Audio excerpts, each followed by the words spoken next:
Jill and I and Kamala and Doug are enormously humbled by today's inauguration. And it makes me realize what an obligation we have, what a tremendous opportunity we have. I'm looking at all your photographs. I'm supposed to be looking straight ahead, but I want to take a look at you while I'm talking to you. I really mean it. We have an obligation, but we also have a great privilege. Very few times does an individual get an opportunity to do something that can fundamentally, positively impact on other people's lives, not only here but around the world. You're engaged in and you're working with the most decent government in the world. And we have to restore the soul of this country, and I'm counting on all of you to be part of that.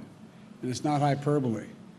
The only thing I expect with absolute certitude is honesty and decency, the way you treat one another, the way you treat the people you deal with. And I mean that sincerely. Remember, people don't work for us. We work for the people. I work for the people.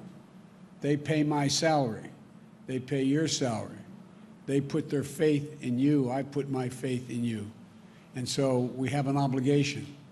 We ran on a promise that this administration would look like America looks. That taps into the best of our nation, that opens doors and includes a full range of talents we have in all our people. And that meant asking you and your families to serve. We're honored that you accepted the call. And I'm not being solicitous when I say this. We owe your families. We owe your families. Because those of you working in the White House, those who will be here, those of you working in other agencies, you're going to work like the devil. We all do. We put in long hours. And it shouldn't be something that you should do unless you really care about it a great deal. You know, there have been few moments in our history, in my view, when our nation has been more tested than we are now.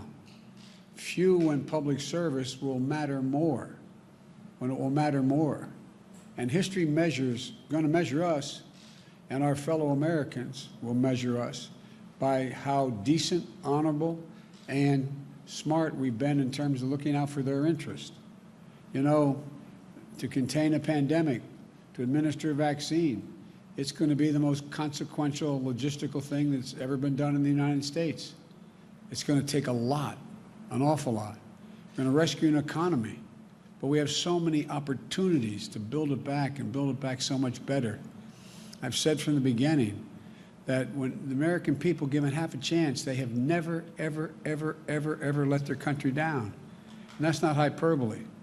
You know, some thought in my party, my party, and some thought in the country, and some thought in the press, when I said I was running for 3 reasons. I said I was running to restore the soul of America. By that I mean just common decency, honor, your word, doing what you say you're going to do, treating people with respect.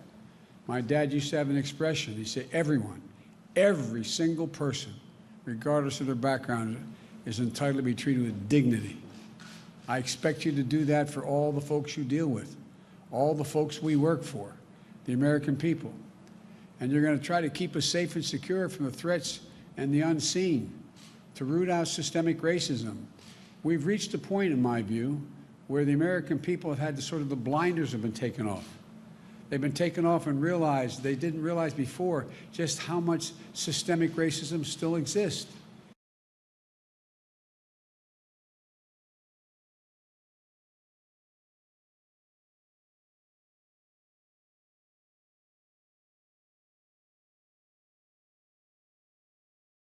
Murdered. And they said, my God, that really feels it. The people you can count on are the ones that starts from the gut, works their way to the heart, and have the intellectual capacity to do what needs to be done. And so, folks, we have a lot going on. We have a lot of opportunities. We can meet this existential threat of climate change. I really believe it. Again, the world has figured out, the United States has figured out, whoa, it makes a gigantic difference. Makes a gigantic difference, these unseen threats, area you can't.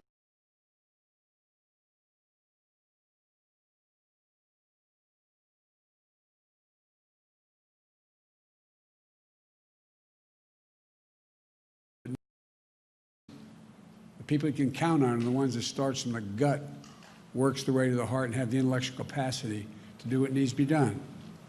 And so, folks, we have a lot going on. We have a lot of opportunities. We can meet this existential threat of climate change.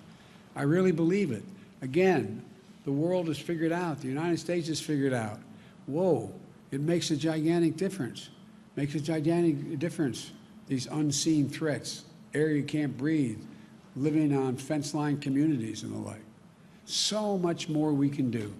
We have such an awful lot to do, but I know you. I know your heart, your dedication, your commitment to this nation.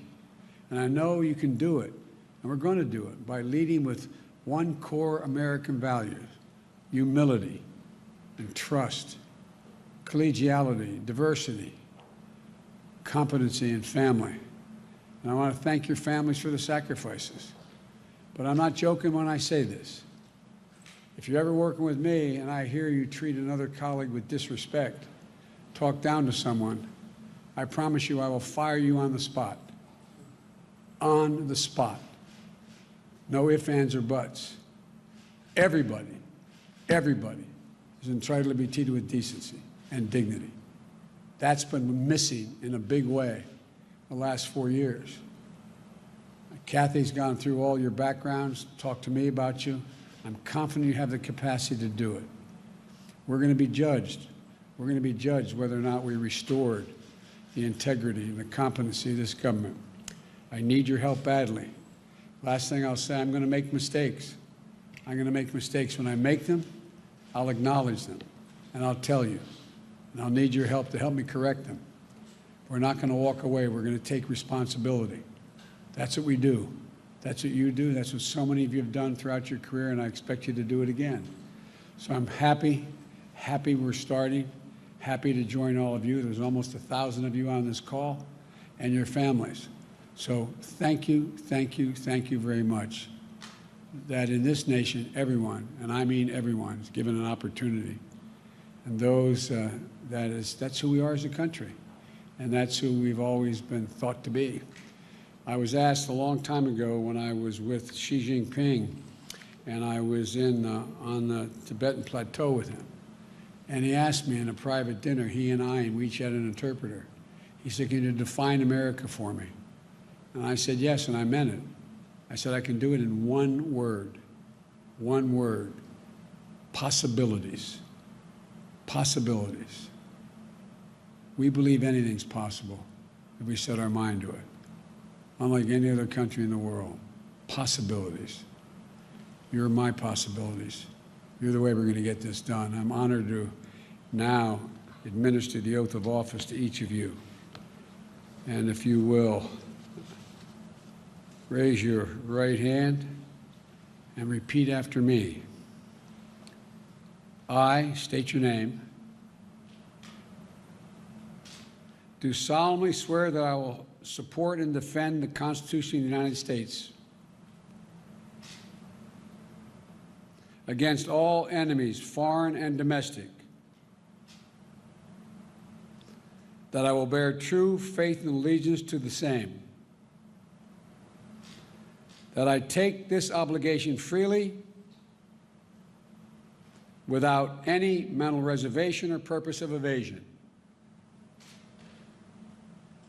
and that I will well and faithfully discharge the duties of the office on which I'm about to enter.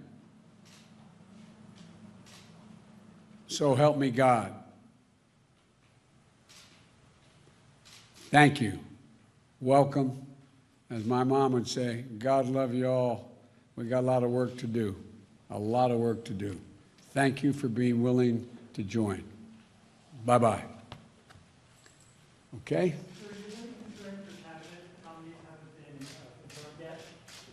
No, I'm not concerned. I'm confident.